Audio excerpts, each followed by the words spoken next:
ready for America's freedom.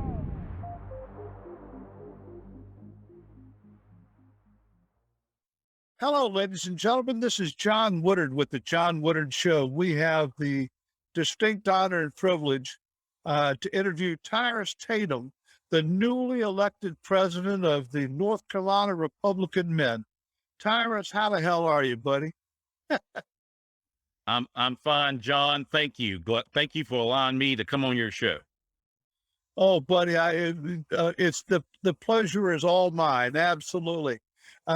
You've stepped into some mighty big shoes taking over for Bob Pruitt. How do you feel so far? Well, you know what most people say, you don't know what you're getting yourself into when you step up. And I did not know. It is more than I realized. But Bob has been a great mentor, along with John Nix, my executive vice president.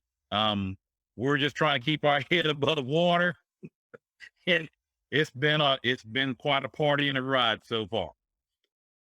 Well, tell me about for those folks who are going to be watching this video and are not familiar with the organization. What is the mission of the Republican Men of North Carolina? Well, it's simple, John. We are dedicated to electing, finding good quality candidates, Republican conservative candidates, to run for office. And we want to help get those people elected.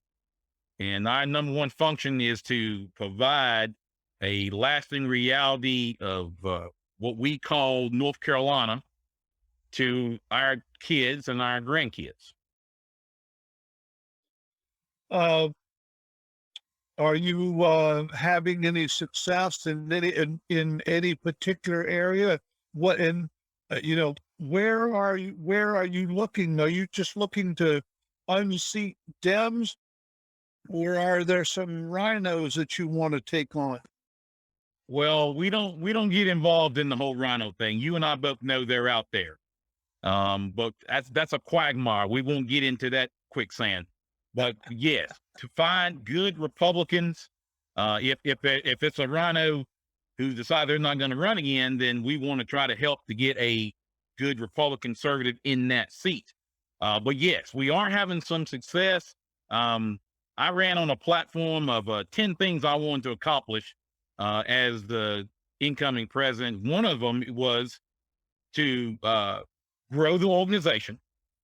We had several men's groups, and we have lost some due to COVID and us not being able to meet and get together. We have lost a few of our men's groups. So my goal is to harvest those back, glean those back into our organization. So when I took the reins in June 24 for this year, we had 17 Federation men's group across North Carolina. And while I'm talking to you, that number is now 22. So we are growing. We are adding new ones every week. My slate of officers, the vice presidents, and the directors are traveling all over North Carolina. We are visiting our current men's groups, and we are going back to the other men's groups who have dropped off their roles and trying to get them back under the Federation, as well as bringing in those new ones who say, yeah, we like to start a new men's group. This past Tuesday night, I was in Davie County, and I got to meet with the Davie County GOP that was a former men's group and say, hey, have you all thought about restarting your Federation group back? And they were very receptive to doing that. The men's group in the county can be a foot soldier organization, if you will, strong arm of your local GOP to help do some of this work, to raise money, to find those candidates, talking up the conservative values of the Republicans in North Carolina, and get people back into the GOP. So that's why we like to partner with them. And it's fair to me to say, we don't work for the GOP. We work with the GOP to get these goals accomplished. So that's one of my number one goals, was to rejuvenate these men's groups and get them back working and finding these good candidates. And the other thing I will mention, along with going out and doing that, is outreach. We're one of the best kept secrets out there. People don't know we're there. And I have made a dedicated commitment to go to every single county in North Carolina and visit these GOPs and get these men's groups reactivated. And that's what I'm going to do. How do you say there's 17 up now to 22? Yes, sir. Is it the goal to have one group in every county, or do you group counties together in one, or how does that work out? The answer to that question is both. Yes, the goal is to have one in every county. So now the way we see this is there's 100 counties in North Carolina. And if we count the Eastern Band of Cherokee Indians, which was a recognized nation, sovereign nation in North Carolina, that would be 101. And there is nothing wrong with having more than one men's group in a county. We have got that opportunity in several right now. They are just very large geographical counties. For example, Chatham has a men's group now, and there is a group talking about starting an additional men's group. So that's where we can do more than one. Our program of work doesn't say we have to have just one. We can have multiples. Well, that makes perfect sense. Sometimes the geography can work against you when you have monthly meetings and that sort of thing, and you have people from the furthest away that don't participate because it's just so far to drive. That's exactly right. In Chatham being a perfect example of that, it's a very large geographical county. But now, as you can imagine, I'm getting some pushback from that. It's not that people are against the idea, it's just new, and new hurts us. We don't like anything that's new. But if we look at the fact that now we've got 2 established groups in the county that can arm themselves and get in the road and go door to door and work to get candidates elected, then we don't have to do as much work. How's the fundraising doing? Well, the fundraising is good. We just had a gun raffle statewide. We sold enough tickets to earn ourselves about $2,500 on a gun raffle, and it was very successful. Now, we could have done better. We will do better our next attempt. We have not decided what that's going to be. I also need to tell you that I'm also the chapter president for the Rockingham County Federation of Republican Men. So it's fair to say I'm president. So we do fundraisers here in Rockingham County, whether it's a barbecue chicken sale, or it's a Boston butt sale, or we'll do a gun raffle. We've done 30 guns in 30 days. We've done one gun raffle, one really top-end rifle. We gave away a Henry Golden Boy 45 chambered lever action. Yes, sir. Sold 1,000 tickets, just like it was nothing. We could have sold 2,000 tickets. So we made money for that. That was a fundraiser for the late Jerry Carter, Representative Jerry Carter, who passed away, who was our state representative. And so we were very successful with that. So we have the foundation. We can do it. It's not a problem. We're going to take some of these skills that I've learned with the local men's group and apply it to the state men's group, and help us raise money, because we can't help candidates get elected if we don't have money. We have to have money to do it. Well, it's unfortunate. They say it, and it's a true statement. Money is the mother's milk of politics, but it's not just politics; it's everything. And if you've got the money, you can accomplish something. And otherwise, That's if you right. don't, you're just wasting your time, more or less. You're right. You're right. You have good intentions, eh? Yes, it is. Yes, it is. But I can tell you, I've got 2 functions tomorrow. The Guilford County Men's Group, which is a new established men's group, reestablished.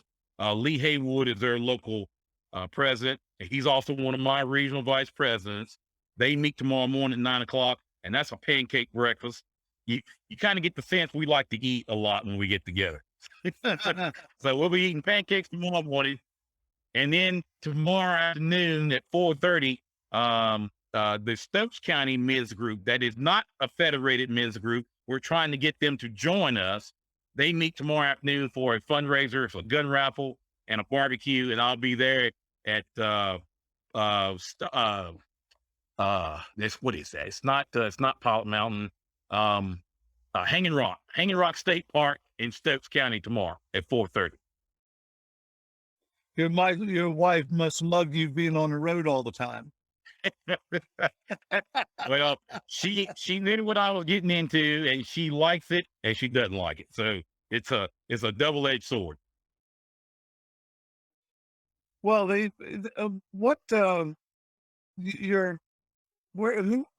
are your regional men's leaders? Where are they located at? Do you have Okay. any up our way? Up in the Northeast? Yes, in the Northeast, we have a director up there who is Harvey West. And our current vice president up that way is on, let's say, on a sabbatical, and I won't go into details. He had a family crisis, home burned down, and so I won't mention him online. He's trying to recover from that. It was very devastating. And then, of course, John Nix, being the executive vice president, is down in Morehead City, right near past President Bob Pruitt. And we have a regional vice president in Asheville, which is Fremont Brown III. And and Lee Haywood, who's in the Piedmont, North Carolina, he is probably going to be stepping down because he is getting ready to run for U.S. Congress. And our program of work says when you run for public office, you have to step down. Yeah, so we've got some. Yes, sir. We've got some positions open. I'm getting ready to appoint a chaplain who serves us for our meetings and statewide. We have a vacancy there. And then, of course, my position as regional director, I'm going to have to refill that one as well. So we've got a few challenges. We are full up as far as secretary, the treasurer. We're pretty constant on that right now. But there's always opportunities to get good men to come into organization and fill some of these vacancies. You know, I have you met Michael Watley? Yes, sir, I have. Was it something more than just a hello, how are you? Well, I saw him last May at the state convention in Greenville. I have met him on several occasions. He's been to several events I've been to. So it's kind of a handshake and how are you? When I was elected on the 24th of July, he did call me on the telephone and congratulated me. Being the state president, I have a seat on the central committee of the GOP. So I have been to one quarterly meeting in Raleigh. And he was very gracious and welcomed me into the fold. I'm a different kind of personality they're used to. I'm a farmer. Okay. As you know, I work for state government, but I'm just a farm guy.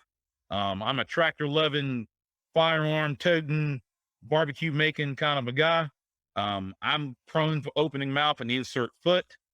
It gets me in trouble, but you won't ever have to worry about what I'm thinking because I'll tell you if you ask. But also I'm the expert on Tyres Tatum. So anybody who wants to know about me, you got to come to me to get the question answered. Well, the reason I asked about Watley, because I had I've interviewed him on a podcast, just like we're doing now. And I asked him some questions about the efforts to grow the base of the party, and what we were doing to reach out to Hispanic groups and others that, and how to reach out to the Black community, and talk to them about the fact that, the Democrats use them and abuse them and make promises to them and then never do anything. And and he said, "Oh yeah, but those are great ideas." But then nothing's happened. Right. And Well, I can't. I'm not that kind of person. If I tell you, Sure. if I'm a doer. I'm not a sit around and not doing anything person. And it really makes me angry. And I didn't know if he had any conversation with you about that. No, sir. He has not, but I can tell you my position on that. Most people look at me and they say, well, I can't believe you're president of the Federation of Republican Men. Well, yeah, I'm the president. I'm the only Republican in my family. I'm talking about my brothers and sisters. They're Democrats. My mother, I once ran for county commissioner several years ago. My mother started a fight at the Board of Elections because they would not give her a ballot with my name on it. She wanted to vote for her son. Well, she's a registered Democrat, and they explained it to her, and she said, I don't care. I want the ballot with his name on so I can vote for my son. Now, that was in the primary. Had I got out of the primary, she would have got a chance to vote for me. I did not win the primary, so she did not get a chance to vote. They had to appease her by giving her a ballot with my name on it, but it didn't count. So we tried to fix that. You need to register a Republican. So we're trying to make sure people understand there are Black Republicans, and it's a growing segment of the GOP right now. We just got to get into the field, go door to door, send out flyers, talk to people, and let them know that this is not an organization of old white men anymore. And that's the perception. Well, I think that if you the best way to reach the Black voters is through the churches. And you're right. Yes, sir. If you want to talk to one person at a time, go door to door. If you want to talk to 100 people, go to the pastor and get him to get a group of people together, and then you come and talk to them. And when they see your face and they see you can talk to them about, when I remember this story, but when Mary Landrieu was running for re-election as a U.S. Senator down in Louisiana, and this fellow said, well, hell, all she does is come around every 4 years and tell you why she didn't do what she said she was going to do and ask you to give her 4 more years to do it the next 4 years. And then she would come back at the end of that 4 years and apologize for why she didn't get anything done. Something, and so, it's a bait and switch. Yeah. And I'm not saying I'm not the savior of the GOP. I have a message. I have a story to tell. But I think that if given the opportunity, and I am going everywhere they will let me come and speak. A lot of times I just go and show up and tell people who I am, and I'm there, and I want to say a few words. But I'm going everywhere I possibly can, so that we can carry the message that yes, there are Blacks that are in the Republican Party.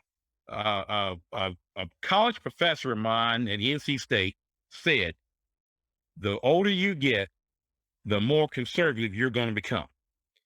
And I disagree with him from the get-go. And we fought like cats and dogs. We had a discussion. I call it fighting. We just had a discussion. And the more, every year, we got past me graduating from college, the more he became right. I'm just as staunch conservative as anybody you're ever going to meet. I believe in less government, I believe in cutting taxes. I believe that the will of the people should prevail and not government. The government is in our way. The government doesn't create anything. The government doesn't do anything but levy taxes and give out money. And that's wrong. But if we've got to go out and we've got to convince our neighbors and our cousins and our brothers that so they'll know that the GOP is the way they need to change their vote and get on board and vote conservative. And the only way to do that is they've got to see us saying that message. And you're 100% right. The Alamance County GOP chair is Hispanic. And he's in the right place at the right time. And he's going to bring a lot of Hispanics to the GOP just because he's a member. And that's what we got to do. We got to take the message to them.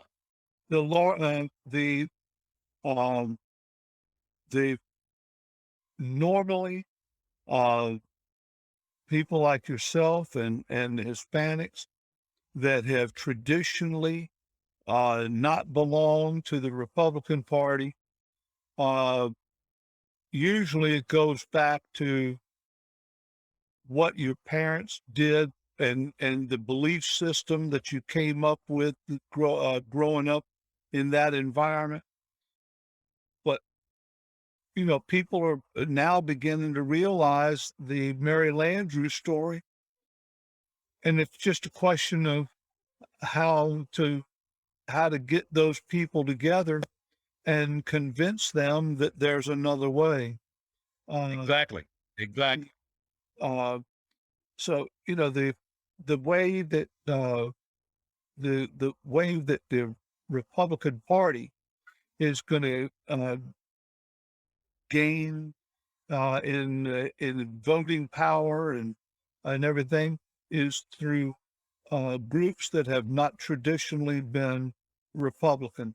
Yep. And when you go up to those folks and tell them this is, that they're wasting their vote with the Democrat, their vote really means something to the Republicans. That carries a lot of weight, I think. It does. Most people who vote, especially blacks or minorities that vote Republican. But when they tell people they voted, they tell them they voted Democratic. Oh, yeah. Because they don't want the fight or the stigma that they voted their conscience and their morals and they didn't vote for the Democrats. And that's starting to change. Have you, I'm sure you've seen the movie Barbershop or The Beauty Shop. Yeah. Yeah. Funny movies. That is what my barbershop in Winston-Salem is like. If you want to get your feelings hurt, that's the place to go. You want to laugh and split your side, that's the place to go. So I now that I've been going there for years, now that I am the president and I go in, we're always going to have a conversation about the last election and the next one coming up. All of them have voted for Obama and voted for Biden, and they've got nothing for their votes. It sits right in front of a convenience store gas station, and I can look across the street at the marquee, and gas is $3.09 a gallon. And every time I get my opportunity, I'll say, "You guys bought gas lately?" "Yeah, we bought gas." "You like that $3.09 a gallon?" No, we hate it." "Yeah. Guess what? It was $1.89 when Trump was president. So you did this to us. You voted that way. Are you going to vote that way next time?" "No, we're not going to vote for Biden and the Democrats next time." Glad to hear it. Now, do it this time when you go into the voting booth. So it's an opportunity. And yeah, I'm knocking it out of the park every chance I get. And you imagine what it's like at my family's house 2 miles from here where I grew up when we go there for Christmas and Thanksgiving. All during Obama's 8 years, I had to keep my mouth shut just to keep the peace in the house. Trump was in office for 4 years. I never said a word about Trump. They brought it up. I never said a word. Now that Biden's in, I'm not going to wait this time. I'm going to say something. It's going to be a fight when I walk in the door because they've got nothing for their vote. He's done nothing for them. And the Democrat policy is abortions and we're going to give you something free. I don't believe in abortions personally, and I don't need anything free. I just want the opportunity to go out and work to earn money. That's what I'm after. And we have that with the GOP. Absolutely right, my friend. How are you doing with your recruiting efforts up in my part of the country? Well, you're in good shape. You've got Alpan up in your part of the world, and they're doing very well. I got a chance to meet the Alpan president. I didn't I didn't know I was talking to the Alpan president when I was at the barbecue last weekend. Met his wife. She's a local chair for the GOP, and he's a county commissioner. Owen Etheridge. That's correct. And I got to meet him, and it's amazing how Facebook works. If you're on Facebook, all I did is I can be talking about the Federation Men's Group, and all of a sudden I'm getting all kinds of things from Owen Etheridge just by looking, talking. Facebook is listening to what you're doing. Y'all are in really good shape. Outpan is a great organization out in your neck of the woods. You don't have anything though over in I live in Pasquotank County. Pasquotank. And you don't have, and I don't think you have any membership in Pasquotank for Quemmons. I don't know. Yes, sir. You are correct. One either. You are correct. As soon as I get the opportunity and get out in that part of the world, yes, we're going to be meeting with the local Republican organizations and see if we can start some groups out that way. We only need 10 members. We only need 10. 10 members, a slate of officers, a program of work, and $2 per person for membership. It's that simple. Well, when you want to come this way, you let me know, and I'll get everything organized for you. Okay. You got 10 patriots you could put together for a meeting. Well, I know a lot of people, and I think that 10 is not difficult to do. Good. So I'm not going to be a president or anything like that. I'm or chairman of this federation here. I've got, too much on my plate already. But I can introduce you to everybody, and I can certainly round up 10 people that to make that criteria. So I'll do that. I want to do that. I'll do that for you. Good. Sounds great. Again, the whole thing is there's strength in numbers. Everywhere I go, if it's a group that's not federated, they want to know what they get out of it. You get the fact that you got brothers all over the state. You've got an organization that can come and stand with you if you're being singled out, persecuted, can fight with you, go door to door, do voter registration, encourage people to join and switch parties. That's what we're there for. And we will do that. And we have done it. Well, I feel really good about it. You're a hell of a man, and I'm glad to have had the opportunity to talk with you. What I want you to do is to, if you find out that any federation is doing anything meaningful in a group, such as a barbecue with local politicians or members of Congress or whatever, let me know. And to the extent that I'm able to come out there, I'll come out and I'll put it up on our website and promote it for you. And then I'll come out and video what's going on and put that on the internet and try to, keep the face of your organization uh, in the uh, news, as it were, and try to, 'cause, that's the if you're out in front of people and they're seeing you over and over and over again, yeah, I think that name recognition build up is a good tool for trying to uh, advance your membership growth.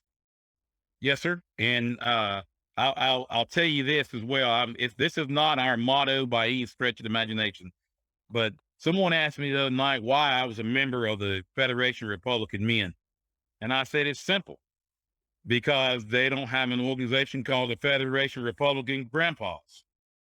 And that's a legacy. And when I said that, someone in the crowd said, "Not yet." Not yet. We may work that way. I'll tell you this as well. Bob Pruitt. He's a good man. He's a good patriot. Bob is working with me on an initiative that I put on my top 10 list to make the Federation of Republican Men not just only in North Carolina, but it have one in every state. So it's got to grow somewhere. Now, there are other states who have men's groups. So it's not a heavy lift for us to work with these other states and start a nationwide organization that's associated with the RNC.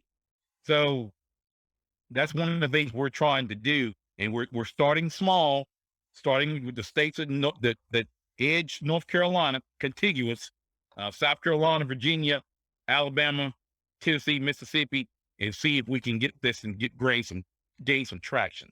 So, I'm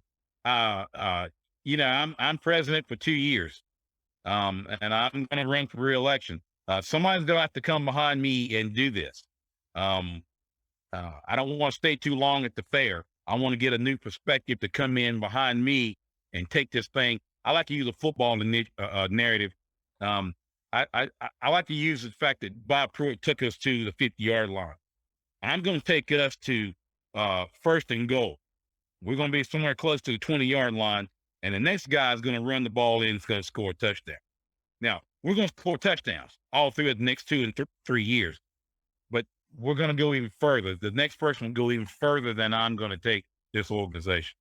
It's good. He can do nothing but grow from here out. Nothing but grow. My goal is 100, one in every single county. If I get to 60, we have been successful. I expect to get to 100 because I'm working to get to 100. I just remembered something that I'm going to mention to you. Not only do I do podcasts like this, but I've got an online news service known as Real American News, and we post up articles on all sorts of things, and I've got a relationship with another online news service called Beaufort County Now. And the owner of that business and I have been friends for about 15 years, I guess. And so what we're doing is I came up with the idea that in order to expand the width and breadth of the article writing and exchange of ideas and promoting candidates and the whole 9 yards, that the easiest way to do that was to get a group of people that are very strong-minded, want to express themselves, typically write letters to the editor, and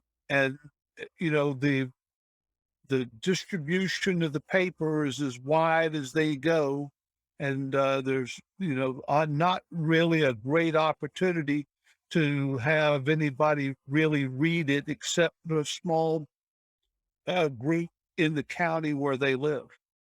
So what we Right. did, we've been working on developing a network of people all over the state who want to express themselves on a whole range of issues, and writing articles.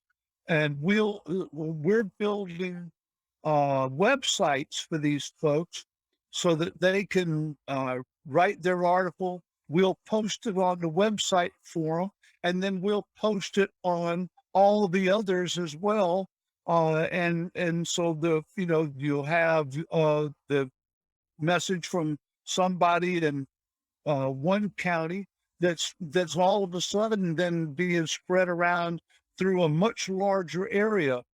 If you know of anybody that has the interest to wants to write articles, we'd be happy to talk to them about getting them into this network, and that will also help a great deal with candidates that are looking for exposure. So we've got the websites and the and all these other things that can help promote candidate exposure. So you Okay. mind. All right. And another thing, as I've said, we're going to visit all these counties and the federation groups. It is very difficult to gather that information. Now, the state GOP page is great.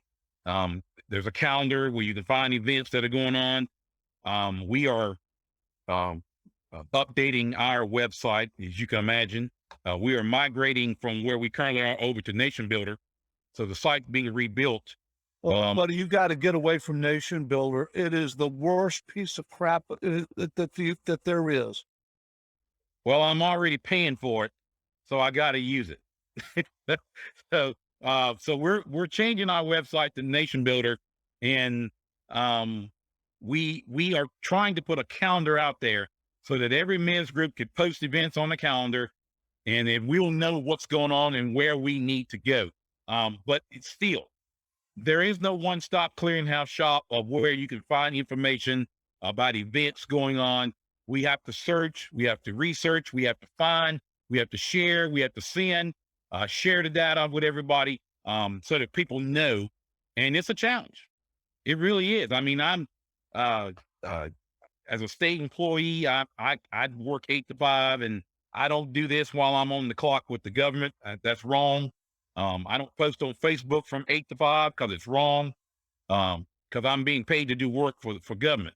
So, but after that, I'm on the phone. I'm on the internet. I'm on websites. I'm trying to find events that are going on so we can go and they can see who we are. We're actually live people. We're not just an organization, and they know who we are, where they can find us, and what we bring to the table to offer. And it's a selling technique. We've got to sell ourselves. We sell ourselves every opportunity. I'm just a little bit shy. And when I get out of this shyness, I'll be doing a whole lot better. That's what I like to tell people. There's nothing shy about me. I'll open mouth insert, but I talk for a living. I've always talked for a living. I learned how to do this coming from a son of a tobacco farmer and getting involved with an organization I'm sure you're familiar with called the Future Farmers of America. Oh, yeah. And I was a member for them for a long period of time. I taught high school agriculture, and I've never met a stranger. Now, if you don't see me talking, it's not because I don't know how, it's because I choose not to. So what we call in the business a type A plus personality. So I can turn it off. Type A plus can turn it off. Type A's think they're the only ones on the whole planet who need to talk. Type A plus can turn it off and on and let other people talk. So that's where I am. And I'm always looking for an opportunity to come somewhere and get my face in front of other people's faces so I can spread the message of the North Carolina Federation of Republican Men. And by the way, I don't want to forget to say this. Yes, men's group, but we accept women as associate members, and we have women who are associate members.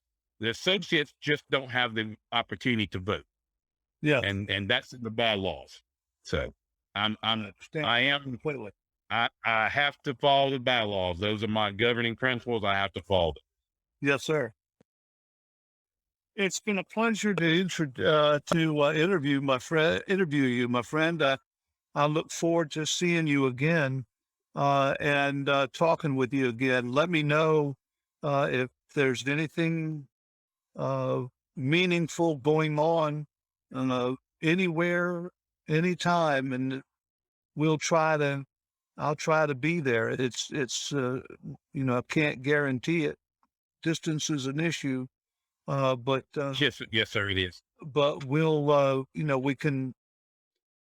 There's different ways to take care of that problem. So I look forward to talking with you again. Well, I'll mention real quick. Our next statewide meeting is going to be October the 30th in Siler City, North Carolina, at the Best Foods Cafeteria in Siler City on Highway 64. And that's going to be the entire state will come down for that meeting. You're certainly invited to come, or if you're not able to come, our publicist, who is an elected position on the board, Doug Isley, who is also a school board member here in Rockingham County, can videotape it, and then we can send it to you, and you can edit it any way you like. Sounds good to me. We'll work on that, and that's October when? October 30th. Okay. Okay. We got this. It's coming up a little more than 30 days from now. Yes, sir.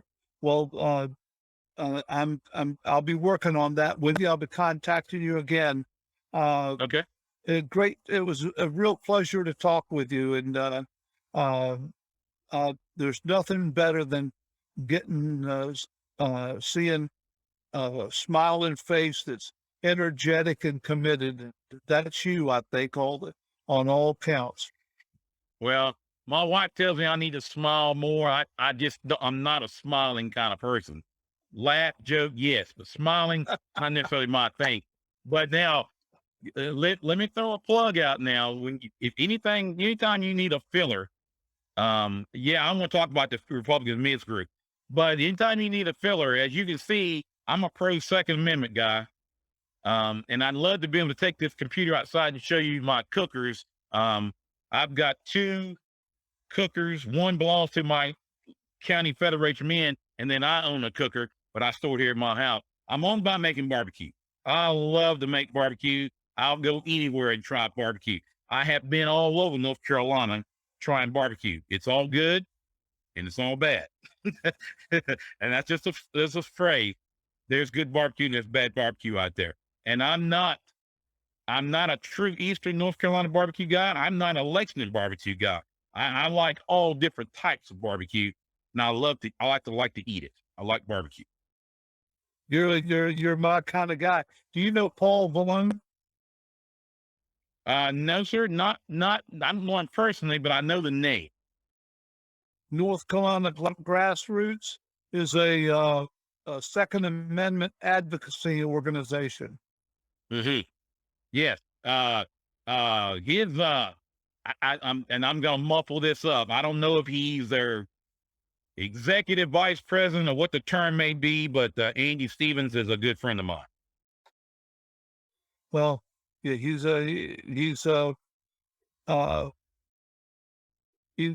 ought to be somebody you'd be interested in talking to, because they promote Second Amendment, which is right up your alley, I would say. They do. Andy and I have some really heated discussions. We don't always agree. I believe in North Carolina concealed carry, and Andy believes in constitutional carry or open carry. And I don't necessarily believe, I believe we should have open carry. I just don't believe that I believe there should be an educational component. Now, if we as men do our jobs and educate our families, then we have the education component. But the fact that everybody is on the ground, standing, breathing air that gives them the right to be able to carry a weapon. But do we want every Tom, Dick, and Harry carrying a gun? I got issues with that. If they're educated and trained, I have no problem. But I don't think we need everybody carrying a gun. Well, it's like anything else. If you're going to do it, you need to learn how.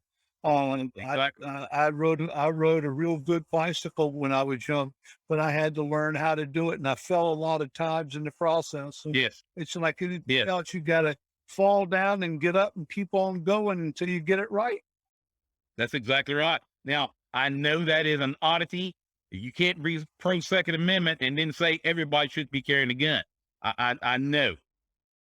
But that's what my heart tells me. I believe in education. Education is the great equalizer. And if we educate people, then everybody's going to be safe. I mean, these are 2 guns safe here behind me. I got a 3rd one in the room. Not a single gun in this room during our conversation has loaded itself and shot anybody. Can't happen. But that's what the liberals are telling everybody, because it's an education thing. Once you educate them and you prove them wrong, they can understand that guns are not going to hurt anybody. I ain't got a single gun in this room that's hurt a single person. But now that's a topic for another time. My Federation of Men would be mad at me if I get off on another subject rather than talking about Federation of Men. That's why I say I'm diverse in a lot of different subjects, not just Republicans, GOP, and the Federation of Republican Men. Well, thank you again, my friend. It was very nice to talk with you, and I look forward to doing it again. And hope you have a wonderful day. Call us if we can do anything for you, and we'll continue to stay in touch. And hopefully, you'll be able to grow this organization the way you want to. And I look forward to helping you if I can. Thank you, John. Pleasure to meet you. Pleasure to talk to you. Thank you, my friend. Have a great day.